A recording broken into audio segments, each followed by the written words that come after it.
Rafe Esquith introduces his book, There Are No Shortcuts, with a quote by Paul Simon that I'm sure we can all relate to. In the clearing stands a boxer, and a fighter by his trade, and he carries the reminders of every glove that laid him down, or cut him, till he cried out. In his anger and his shame, I am leaving, but the fighter still remains. He compared the quote to his father. Being a boxer, he was always answering the bell. No one could knock him down and keep him down. I immediately felt a connection with Rafe when he then said that the reason he teaches is because his mother raised him to help others.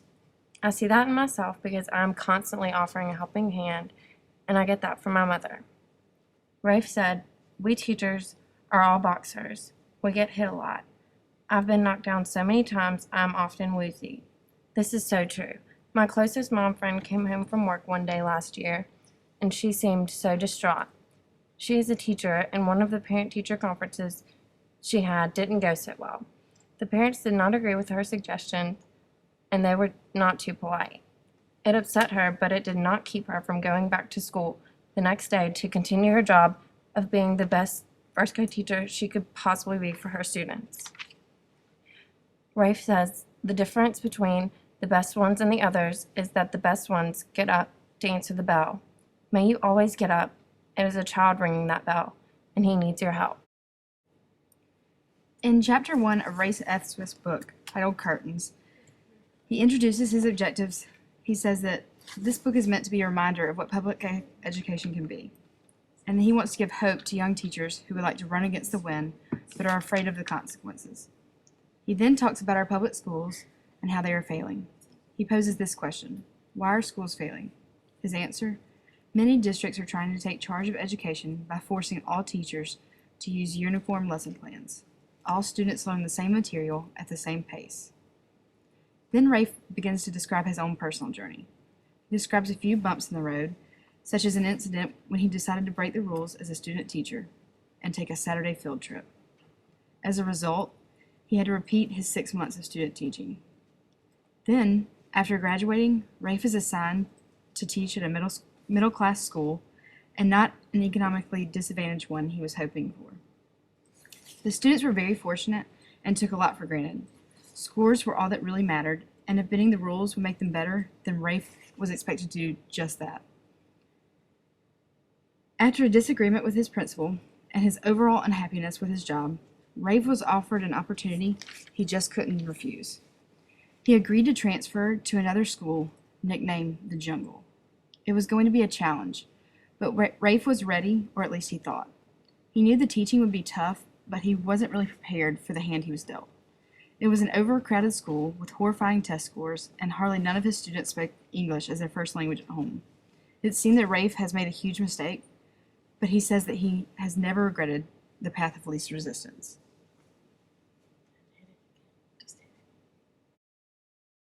Chapter 2. Who Are You? Rafe Esquith begins by discussing his teaching career. He seemed to be very well liked by his co-workers and students. He was popular with the kids and could play their music on his guitar. He felt like he was the teacher who was with it and could relate to the kids. When people would ask him why he had such a commitment to his students, he would reply, "Because one day I want to walk down the street and people will say, 'There goes Rafe. He's the best teacher I ever saw.'" He told this to another teacher, and she told them that he was the most moronic thing I've ever heard. He thought about what she said and realized he had missed the mark. He ended up marrying her, and he asked himself, "What is my mission?" Now he changed his focus, and he began to think how he could be a better teacher. He felt like his students were working harder than ever before, but he didn't think their work ethics were good. He noticed the students were too pleased with their efforts. If they got most of the work right, they were pleased.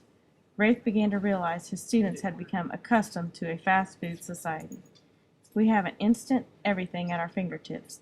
He noticed the sixth graders were struggling with algebra, and he realized it wasn't that they weren't intelligent, but they didn't have the mental capabilities to master the algebra. They weren't used to the challenge and instant gratification. Algebra takes lots of hard work. Now that he knows the problem, he thought, how am I going to fix it? After attending a cello concerto one night, one of his students asked the cellist, "How can you make music sound so good?" He replied, "There are no shortcuts." This struck a chord with Mr. Asquith, whose students were always looking for a shortcut. This changed everything for him and his students.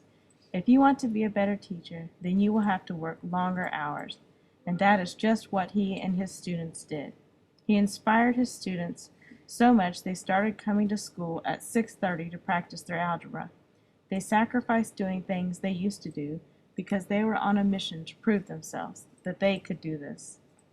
At the end of the year, they all passed a test that would be hard for ninth graders. Other teachers began to adopt this idea: there are no shortcuts. A new school was started in Houston, and they used this slogan as well. Years later, a former student named Kevin returned to thank him.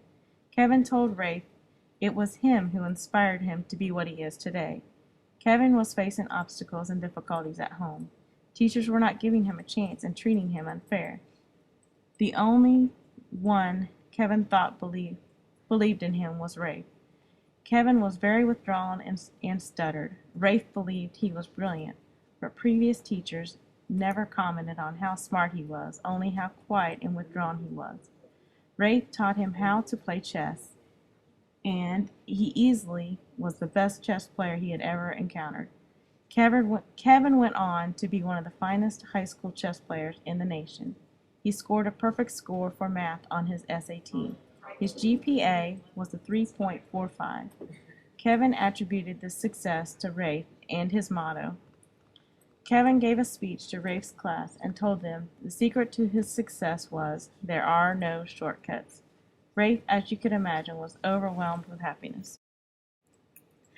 In his epilogue, he talks about how he received a phone call one night from a little girl who ran away from her abusive family situation.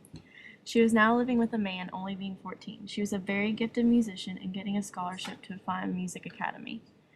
His orchestra and chorus were at the bottom of the list for extra expenses. The staff had voted that making copies was more important than those two things: a school psychologist and new textbooks.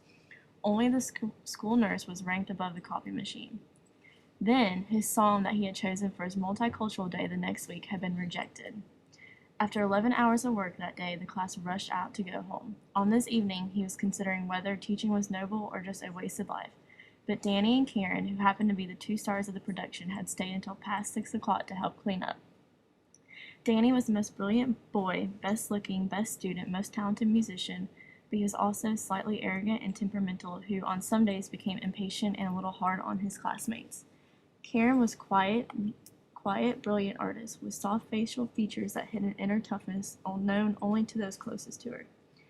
Every girl loved Danny and admired his good looks and his talent except Karen, which is who Danny was in love with. He would write her letters, bought her presents, he did everything he could think of to win her. She doesn't like him because she wants her boyfriend to be nice to everyone, and Danny isn't nice to everyone. Rafe asked Karen how she had gotten so smart, and she said because he was her teacher. That made him have all the energy in the world, and it was after 7. He thinks the next 20 years in the classroom will be even better.